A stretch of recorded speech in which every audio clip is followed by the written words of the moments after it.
Howdy, and welcome to Between the Bears and the Bulls. Today's guest is Dr. Carola Hundrich-Souris, a psychologist, an ICF-certified coach, and former engineer. She works with high-achieving professionals navigating career changes, retirement, and other major life transitions. Dr. Hundrich-Souris brings a unique perspective grounded in systems thinking, positive intelligence, and adult development theory. Thanks for being here and enjoy the show.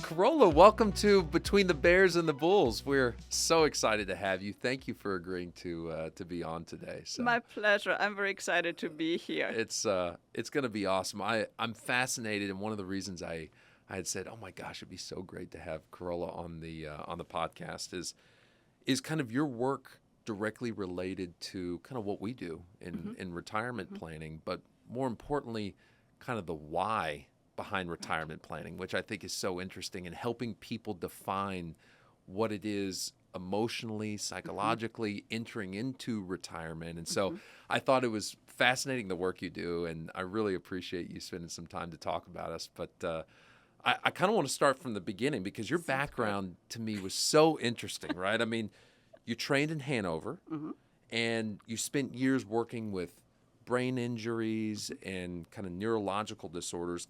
Can you share your journey with us, how studying from, in Hanover to being here in the United States? Tell us a little bit about that. Yeah, I would love to.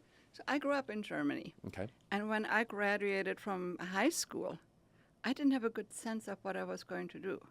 We didn't really have any career counselors. I didn't really know how to make that decision. And so I kind of stumbled into engineering. Okay.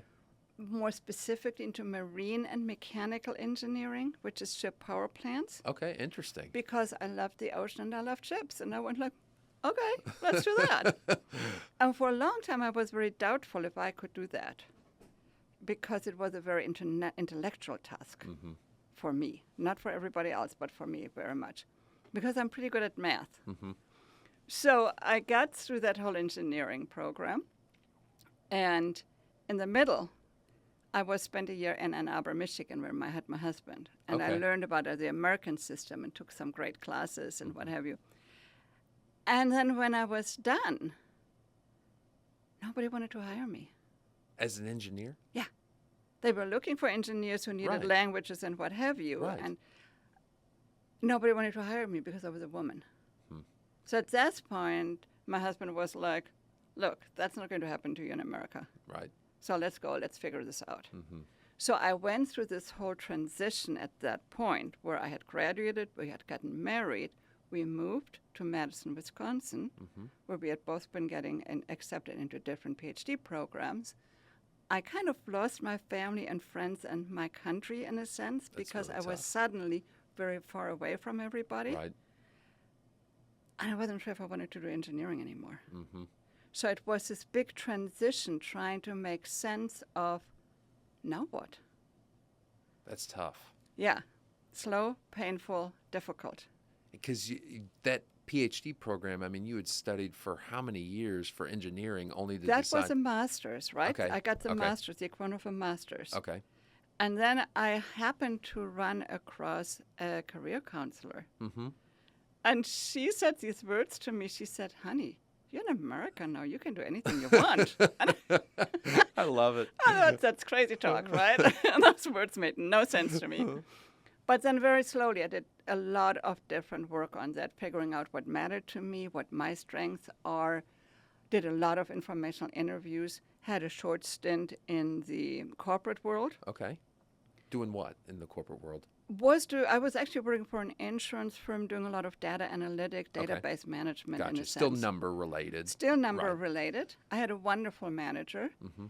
And in that process, I was then starting to figure out, okay, I can go from mechanical to industrial engineering, human factors. And I started to take classes in what was supposed to be my minor. And I suddenly went like, love this, totally love this. So then I focused on becoming a psychologist. And what is an important piece for me in that I feel is relevant to the way you guys work is I thought, and I still think therapy is really great. If you have a good therapist, you can do a lot of progress. It's really important work. And I saw that it works for a lot of people, but not for everybody. Mm-hmm. So then I did my internship at a med school because sometimes you need medication. So I went to Kansas. And I found, oh, that's pretty good, but it doesn't work for everybody. Mm-hmm. What do we do now? And when I moved here, I learned to do biofeedback and brain mapping and QEEGs and working with a neurologist and teaching people to shift their brain waves. And for that, then I could do work with treatment-resistant depression, head trauma, all kind of things, ADD. A lot of people got so much better. And even then, it was always like, okay, what else do people need here?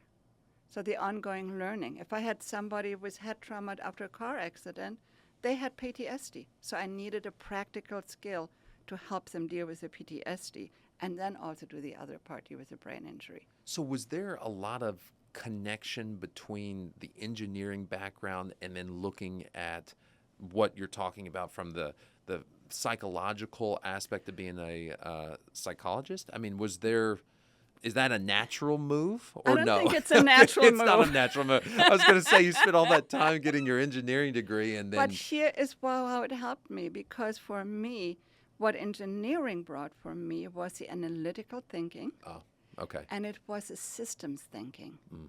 So when I had people in my office, I would do a little sketch, and so here's your brain. Right. And here are all the factors that have an impact on your brain, from how much you sleep to maybe the head injury, maybe that bicycle accident many years ago, your genetics, whatever happened to you in the process of being a person, being raised by the parents you have. Right. And all of that we need to look at and then figure out, okay, which part do we start with? What can we change? What can't we change? Really fascinating. And so that's where the systems part came in. Okay. Also the cultural part. Mm-hmm.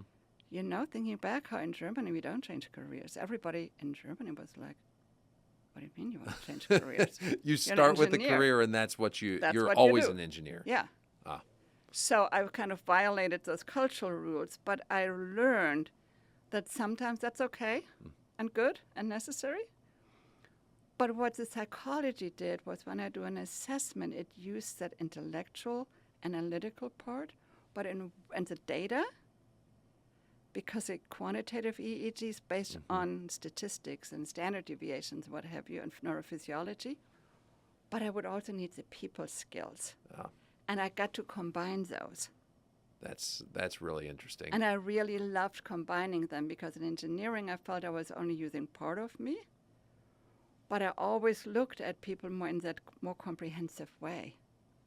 You know, it's fascinating to me because we talk about this on our team where it seems like the financial advising industry, and I think this is probably why we hit it off, is I feel like it's evolved pretty significantly, right? I mean, I think back in the day it was you had stockbrokers, right? And then I think that new iteration, we moved from being stockbrokers to financial planners.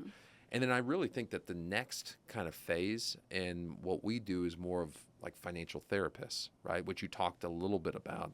And I find it fascinating because you went from, looking at individuals that had, head trauma and other issues. And now you've kind of taken it from that aspect of it and started looking at it more for, all right, when people enter into retirement, what are their feelings, their mindset, how can they prepare for it mentally? Tell me a little bit about how you went from that to this. So there is another step in there, right? Because during the pandemic, I was recovering from a personal health challenge, and I got and suddenly asked myself, what are you going to do with the next 20 years of your life? How do you want to spend it? Do you really want to continue to battle with insurance about getting paid? Do you really want to be staying in Texas? As a psychologist, I can only work in Texas where I'm licensed. I see. Or do you also want to spend time with my family in Germany? Do I want to travel? Do I want to go hiking in the national parks again? Right. So that process then became, okay, I love working with people. How can I combine more flexibility with working with people? And then coaching became a natural. Coaching has this international Coaching Federation. They have their standards. I went through that training. I got that certification. And this allows me now to, let's say, coach from Yellowstone with a real Yellowstone in my background and not a pretend Yellowstone. So when I actually see you on a Zoom and you've got some good background, you're actually there. You're there. Not necessarily. Right now, I can always use my picture from Big Bend. Yeah, exactly. But I mean, that flexibility Yeah. is what I was really intrigued with. And what I didn't recognize is I had that nagging sense as I was working with people. Then what really helps people move is when you build on their strength. Because when you build on their strengths, let's think about love of learning. I bet for you it's appreciation of beauty and excellence. You can't be a classical piano player and not deeply, deeply appreciate that. Right? And so if we can do any work around what are your natural strengths, people feel much more excited about life. They feel much more authentic. It gives them more a sense and a direction of what do I want to do? Because for me, it's like if I get to learn something new every day, I'm pretty happy. Right. So that if you then can look at that, and I'm using a well-known test of strength that is culturally independent, has a lot of research behind it, but it has 24 strengths. Anything from honesty and teamwork to spirituality or hope. And so typically people find 4 or 5 strengths that when you take it, it resonates and you go like, oh yeah, that's on me. And so that's how you started. You look at all of those strengths and you... They take a test and they tell me this is how it came out. Interesting. Gratitude or teamwork or fairness. And then you go like, I can see that. I can do that. You know? And then it's a question, so how can you use your strength in your next phase? See, what made the transition from engineering to psychology so hard, it took many years, you know? I often say like it was slowly and painful, right? Yeah. I didn't have a roadmap. And I think a roadmap, when you go to any kind of decision or any kind of big decision, then that makes it much easier. There's a quote I love from Bezos, Jeff Bezos, who says all the important decisions in his life he made with his intuition. He said, if you have data, use data.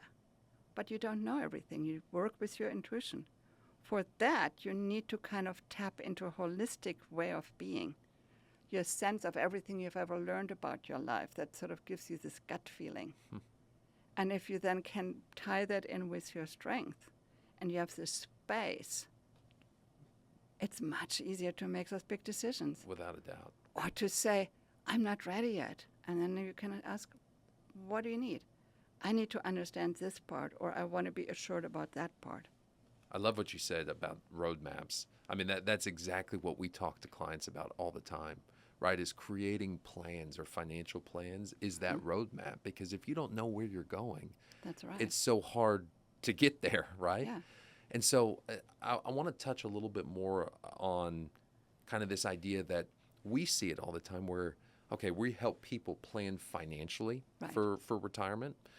And I think a lot of people can do that with the help of an advisor. But what I find interesting in our discussions was people plan for it financially, but they don't necessarily plan for it emotionally, right? So what are some of the things that you see that are emotional blind spots that when people enter into that phase of their life, into that retirement phase, that they're not ready for it? They didn't know. I mean, what do you see in that transition? So there are a couple of thoughts.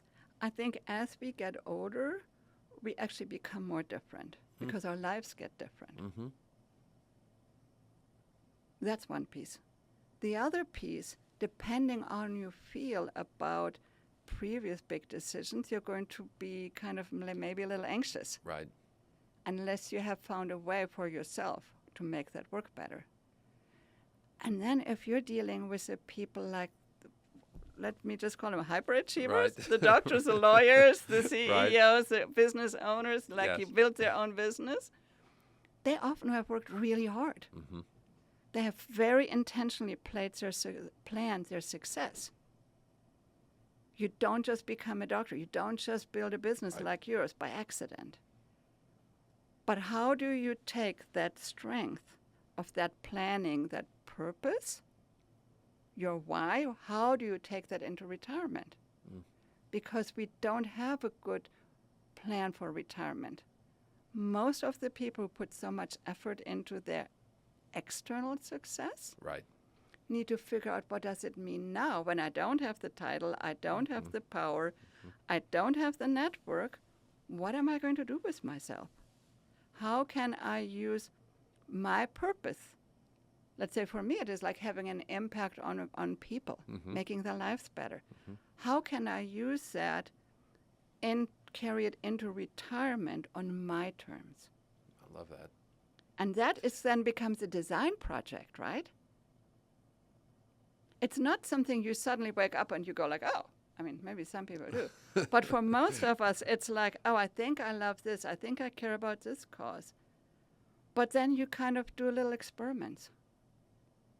Because you're also going to have inner voices that are going to tell you, maybe not. Right. Who do you think you are? Why would anybody care? Yeah. Right? So you need to deal with your internal critical voices. You need to shift into that intuitive sage space. And you need to do experiments.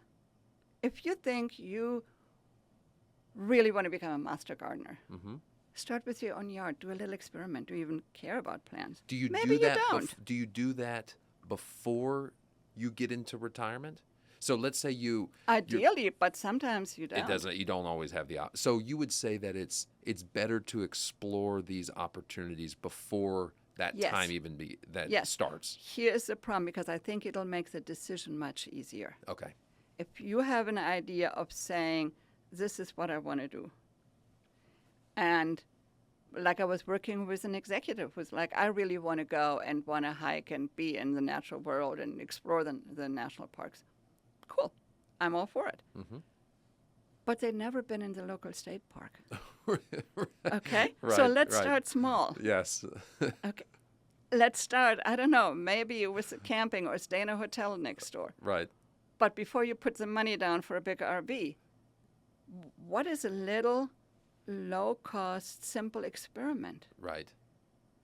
So you can say like, oh no, I hate being in a state park in the Texas summer. Right. What was I thinking? I don't think I would enjoy that. It's way too hot here. Yeah, who way does? Too hot, right. But you see what I mean? So you need Yeah. to take these little plans. And what I see with the executives who want to do that, they don't have to take the time because they're too much tied into work. It becomes a should. Oh, I probably should do this. But they don't really want to yet because there are too many other reasons, because they still want to achieve this one more project, or they still want to do this one more thing.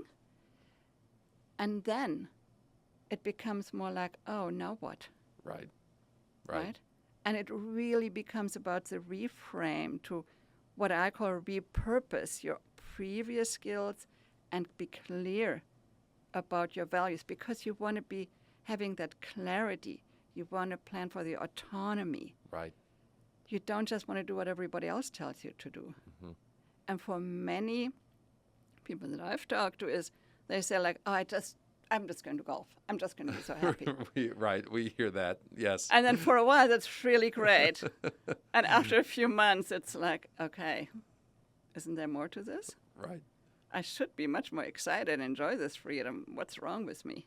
Well, we hear a lot that clients will tell us, first thing I'm going to do whenever I'm retired, and what I want to do through retirement is travel, right? So that's a very common response that we get from people. But what's been interesting through the course of my career is that I have found that the people that retire to say that they're going to travel, they do a lot of traveling in that first, 6 months, a year. But it's always interesting when we see clients end up going back to some type of work after that retirement.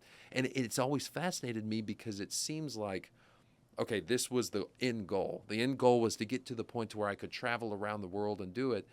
But then I think to your point, what you said, and I'm glad that you highlighted that point. It's about purpose. It is about purpose. Right? And this idea of maybe traveling or golfing, is that really a purpose, or is that like a hobby, right? And so is there a difference there between purpose and hobby? And is that what you try to help people identify?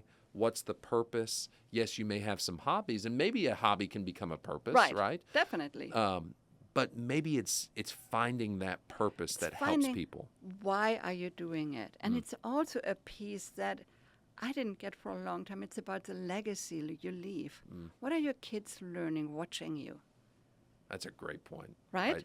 Yes. Are they just going to see, oh, he traveled for a while and then he was lost? Right. Or are they going to like, oh, he traveled, but then he started to rethink what really mattered?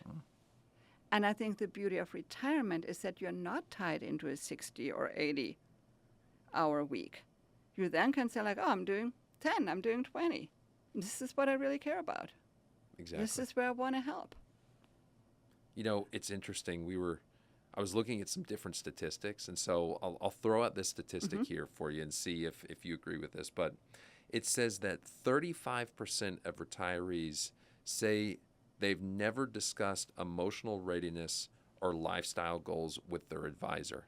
So they spend a lot of time worrying about if they have enough money, but then they never really talk about the emotional side of it with their advisor. And I will say I think about our clients, and I think that's probably right, that statistic, where most aren't really talking to us about the emotional side of it. They just want to know, okay, they like the idea of peace of mind. Oh, we have a financial plan. We know we're going to be able to achieve what those goals are, but they're not really talking to us about the emotional side. But I see that that's an interesting part where what you do comes into play, right? Because your background is that of a psychologist. You have that degree and understanding of being able to have those conversations with people. So is that sound right? Is that statistic? Okay. Absolutely. That totally sounds right. Yeah. And when you think about it, so many of the people who have given so much of their career,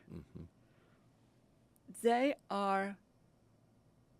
have often put so much to the side. They've paid a price for it by putting and I just call it, for simplicity, external success. Typically, it has, of course, an internal meaning.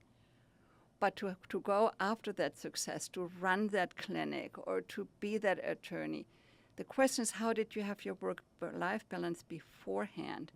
And then if they are like so analytical, and I call them like hyper-rational, you know, the kind of people you will always be on the argument because they're just so smart they can do circles around you.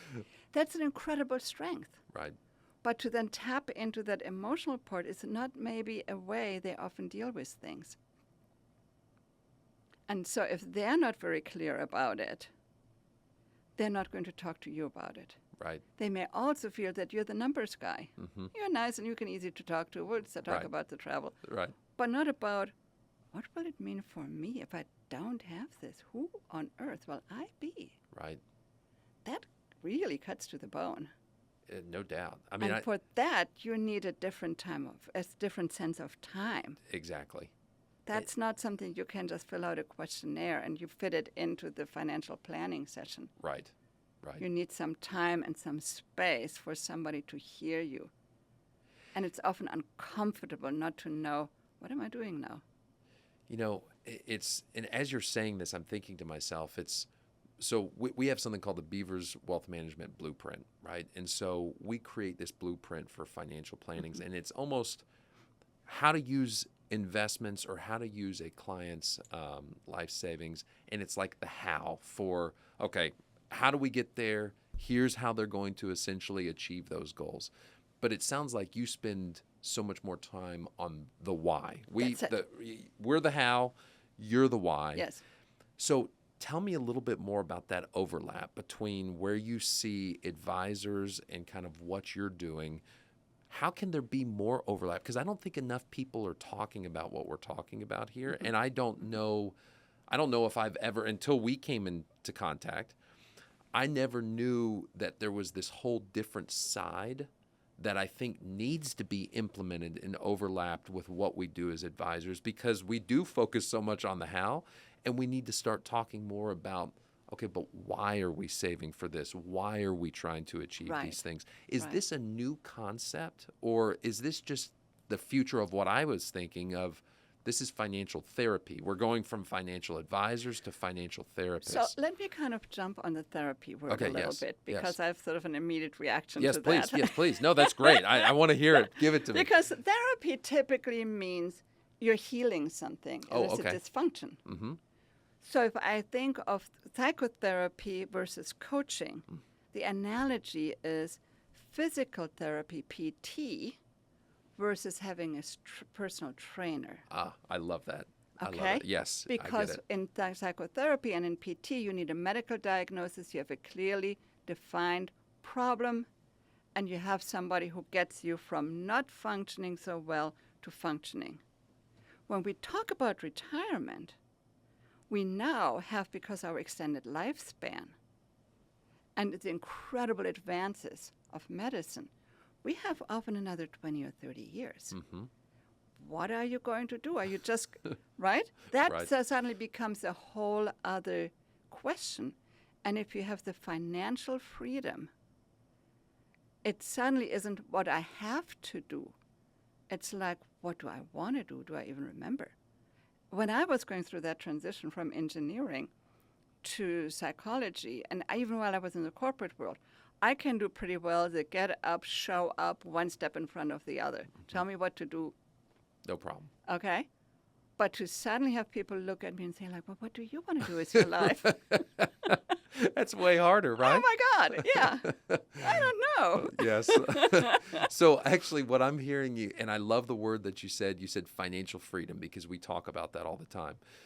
But in a way, we spend so much time working towards financial freedom that we actually create another problem by creating financial freedom, is what I'm hearing you saying. And maybe not necessarily a problem, but something that we need to address, because if you have financial freedom, then the next part from that is going to be, well, then you're probably going to want to have a purpose and a why, right? Because you don't have to do anything. You don't have to work. Again, let me interrupt. I think by the time people retire and they worked, they typically had a why. And even if it was just to provide for the kids, to make sure they can go to college. I mean, that's a big why. Right. No doubt.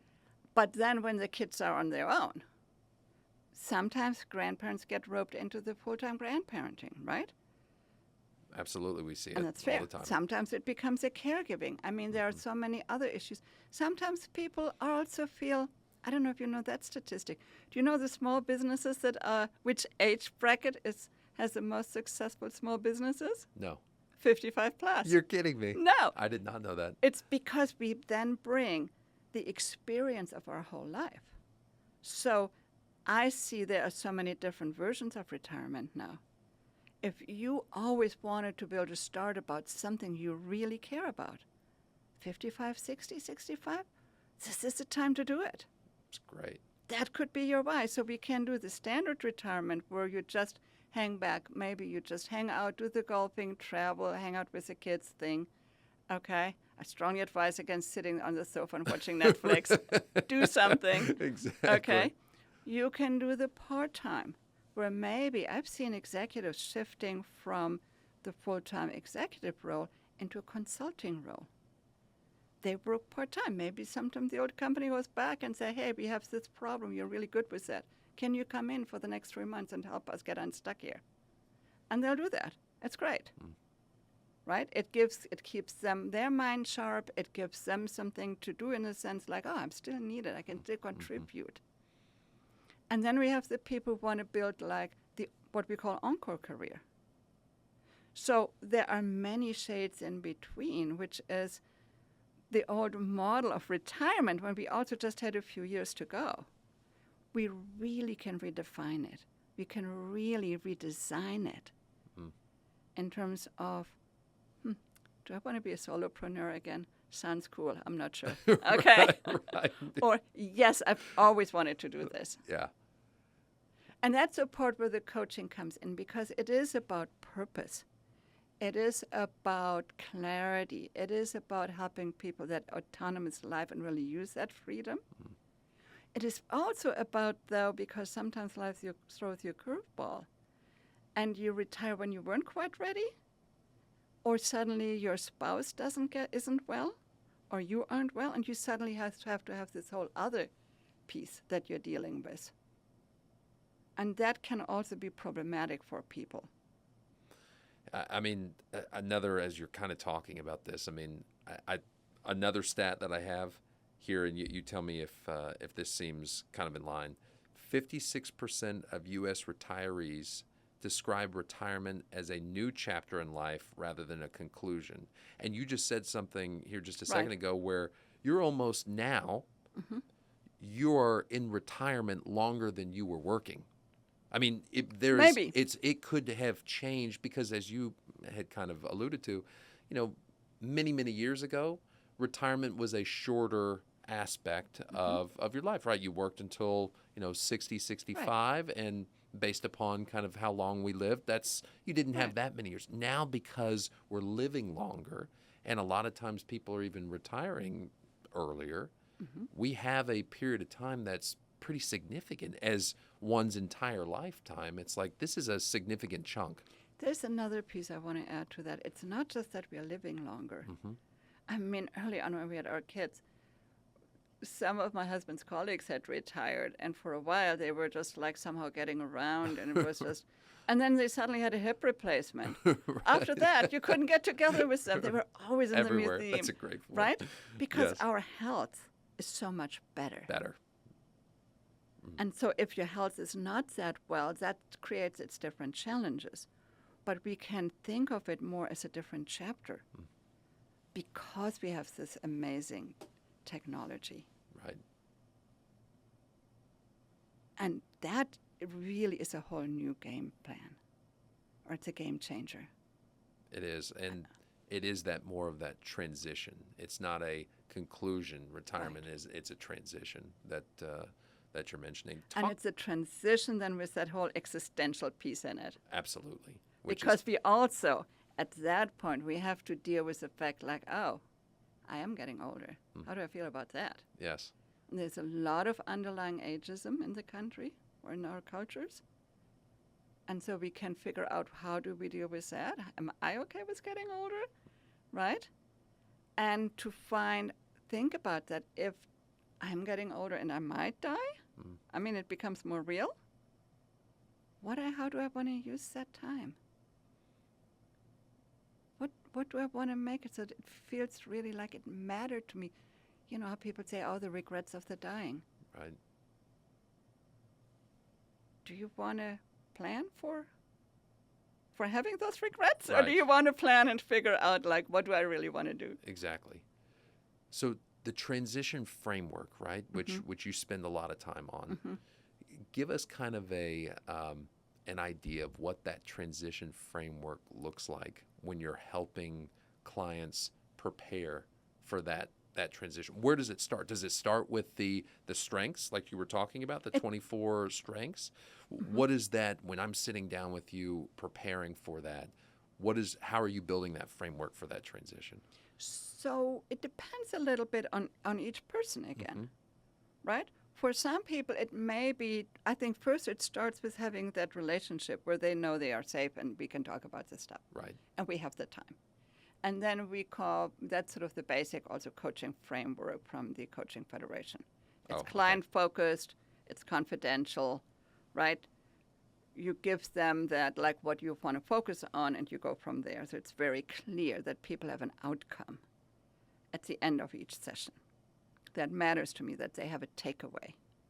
But then we can figure out, okay, do you want to focus on the strength as a beginning? Or are there still a lot of critical voices and a lot of shoulds in your mind? Then we can do maybe something like emotional intelligence. And I personally love the positive intelligence because it's a much simpler framework. I can train it much quicker. It comes with a little app. It's very much an educational part. And within 6-7 weeks, things shift. And they shift in terms of your sense of well-being. It shifts in the communication in the relationship with your spouse. You develop more self-empathy and empathy for others, and you can just sit there and go like, yeah, didn't know it would be this, challenging. How can I go from there? And you learn the skills to recognize what really matters. I said earlier, for big decisions, you want to be in that space where you can get in touch with your intuition. And this framework really teaches you in a really great way to shift out of a frustrated, negative mode into that open, empathic, non-judging space. And it changes the quality of your life. I love that. One of the things I actually, as you were talking about it, positive psychology is a kind of a newer view of psychology. And I know this because when I was at Harvard, I actually took one of the first positive psychology classes that was there, right? And it's amazing to me that so many years were spent on the opposite side of psychology, all the negative things that very little research, as you know, had been done on the positive psychology of things. But you spend a lot of time looking at that on the positive psychology type of effects that it has on the body, but then also kind of mental fitness techniques, right? So tell me a few. You got to help me. How do I start off the day with a few mental fitness techniques that we can all utilize? So a very simple mental fitness. Yes. So one thing, purpose extends not just your life. In terms of longevity, it also extends the period you're well. I think that's a really nice goal to have. That's really nice. Okay. Yes, I like that. Our relationships really matter. There's that long-term Harvard study, right, that they carried on for like decades. Most important thing in many ways are the relationships. So those are important things to work on. And I was working with a couple in their 70s. And they've been together for a long time. But there are certain, tension points off and on. Right. So the mental fitness that they went through together, they recognized what we call their saboteurs are, which is more the fear-driven survival brain. Okay. That's the hypervigilance. That's the hyper-rational. It's like the hypervigilance. It's like you're always looking which shoe is going to drop next. Are we going to be safe? And sometimes it can be a controller. Or a stickler, the people who drive us all nuts because, oh my God. I mean, if you need, I think, my accountant, I love it if he's a stickler, right? Yes, exactly. There's a place for that. Exactly. As a spouse, maybe challenging. Right. But so you look at that, and when they carry those approaches over, and they get frustrated because they're not in control, or they feel the other people aren't doing their job right, if you have a spouse who can say like, oh, come on, it's your stickler coming out again, it's your judge out again, you can shift the whole moment and you can laugh. Right. And go, oh yeah, it is. I don't need to do this right now. That's great. I'm just frustrated. Yes. Part of the program is because so much emotional intelligence is about insight. Positive intelligence, the PQ, is about 20% insight, 80% muscle. So what'd you say, PQ? Positive quotients. Positive quotients, okay. That's kind of an assessment of looking, how often are you talking to yourself in a negative versus a positive way? Okay. And you probably know more of the statistics than anybody. How often does the average person, I'd just be curious, are people more programmed to think it positively or negatively throughout the day? Negatively. That's exactly what I was saying. Because it's a survival strategy, right? Right. It kept us safe. Right. And what's difficult is that for every negative statement, you basically, because it's so powerful, it comes from the survival brain, you need 4 positive to undo the damage. Wow.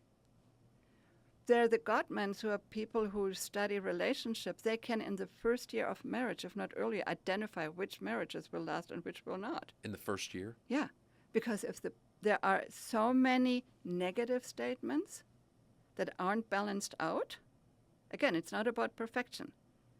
It's going to just keep building and festering.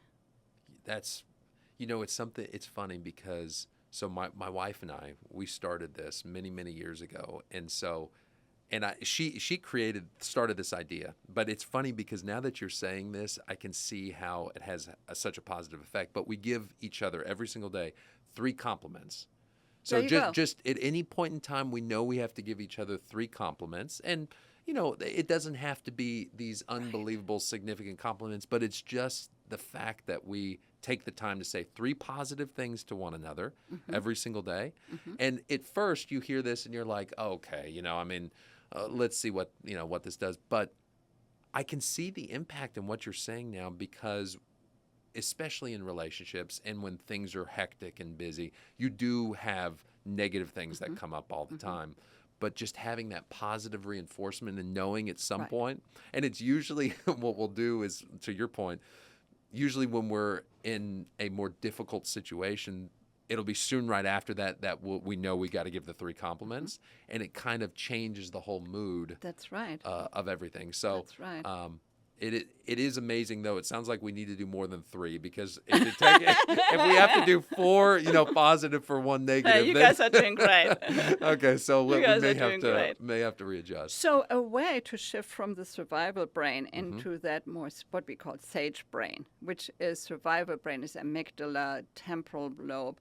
It is everything that regulates our immediate emotions, fight or flight, to shift into the frontal cortex, where we can have the empathy for the other person, where we can do the good, thoughtful decision-making, where we can go and look at a situation holistically and calmly with a clear focus.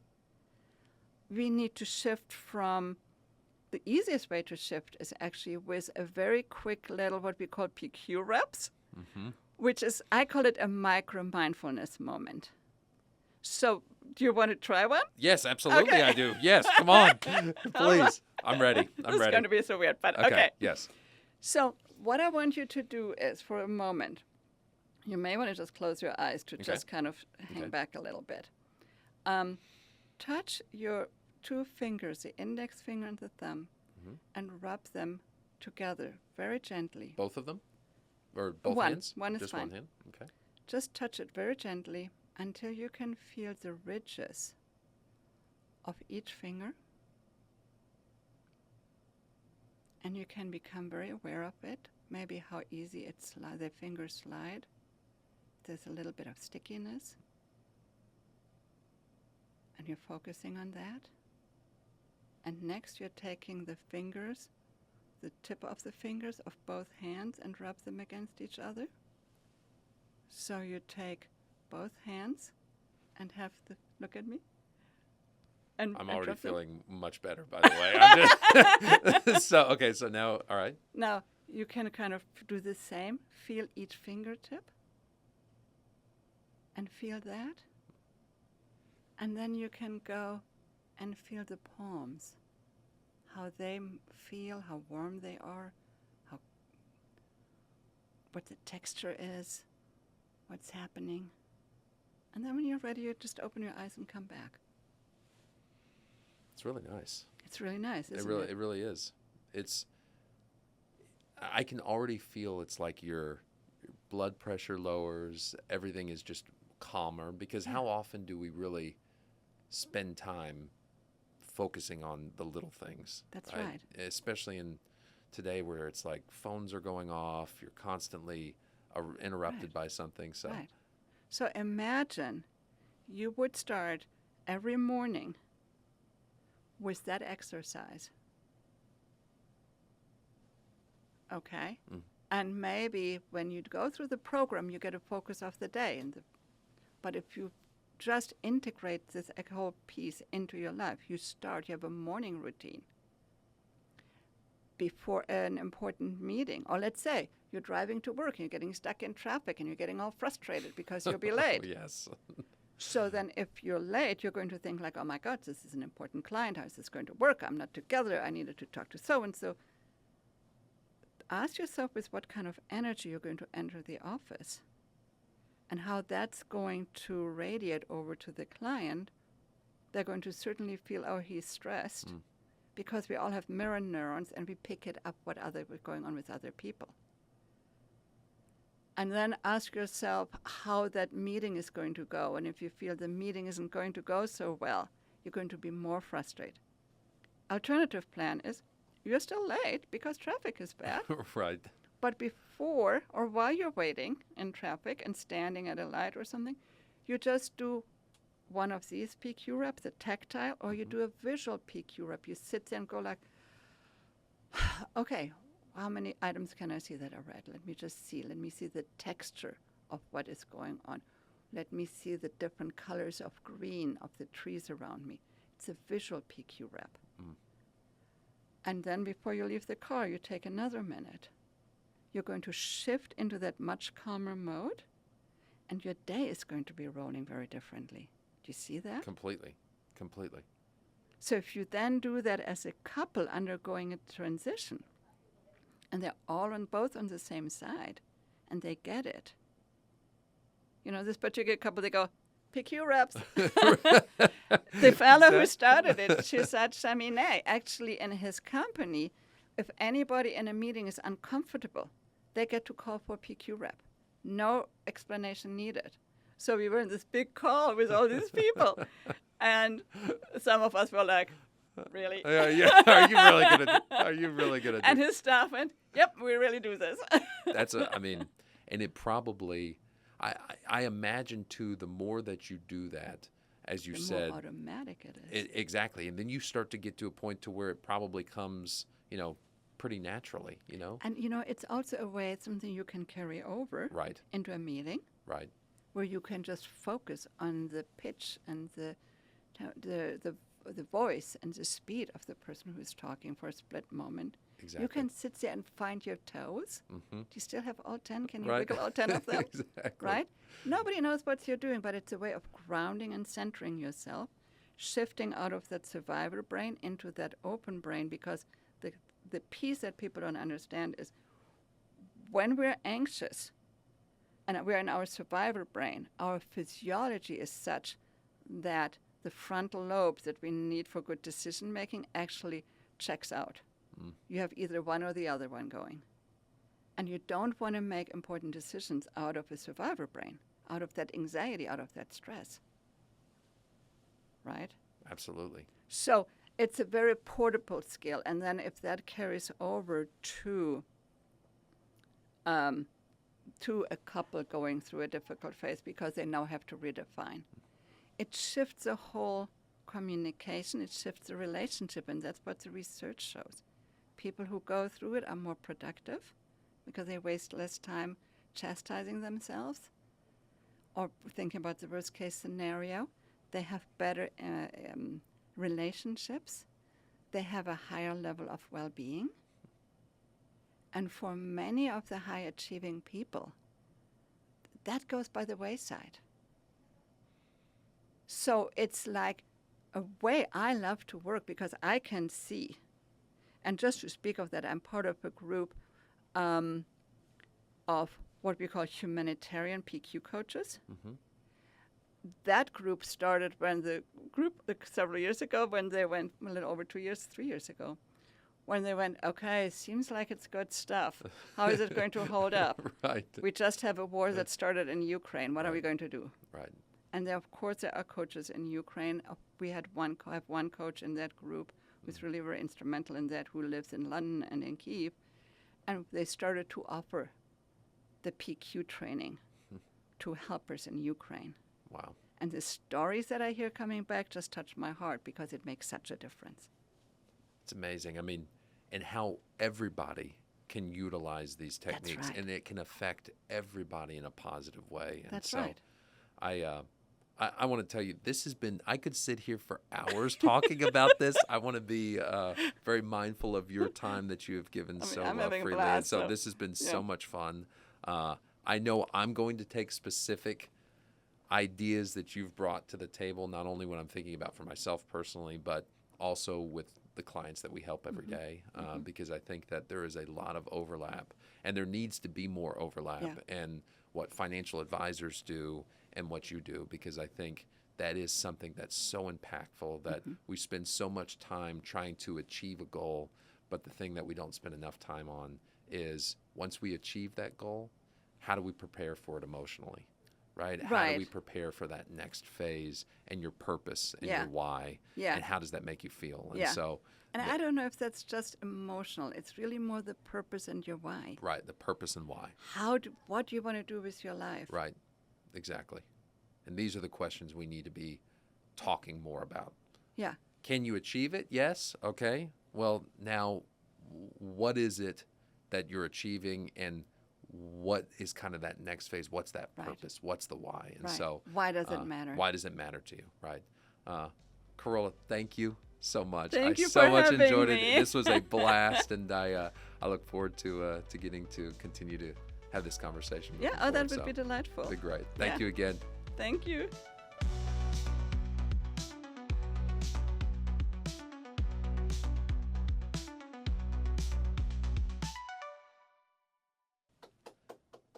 So good. That was amazing. Did it go well? I could have Oh my literally. gosh. I know. I could have I was literally. over here like, I know. Yeah. Seriously. I literally Seriously. was doing it with you. It really. Amazing. It was amazing? so It was amazing. amazing.